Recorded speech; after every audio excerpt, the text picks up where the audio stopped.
5 বিমান ভরে কাতারে খাদ্য পাঠালো ইরান। যাচ্ছে 3 জাহাজ।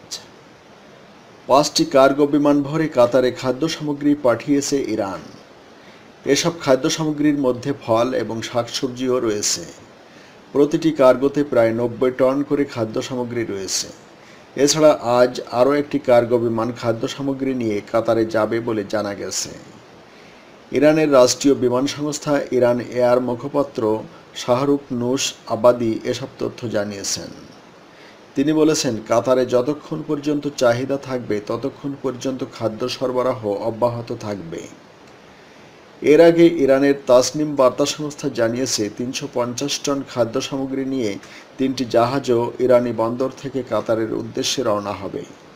এদিকে প্রতিদিন কাতারের 100টি ফ্লাইট ইরানের আকাশসীমা ব্যবহার করছে।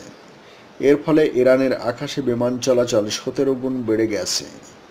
সৌদি আরব ও সংযুক্ত আরব আমিরাত সহ কয়েকটি আরব দেশ পবিত্র রমজান মাসে কাতারে খাদ্য সরবরাহ বন্ধ করে দেওয়ার কারণে দেশটিতে খাদ্য সংকট দেখা দিয়েছিল। এই অবস্থায় কাতারের পাশে দাঁড়িয়েছে ইসলামী দেশ ইরান।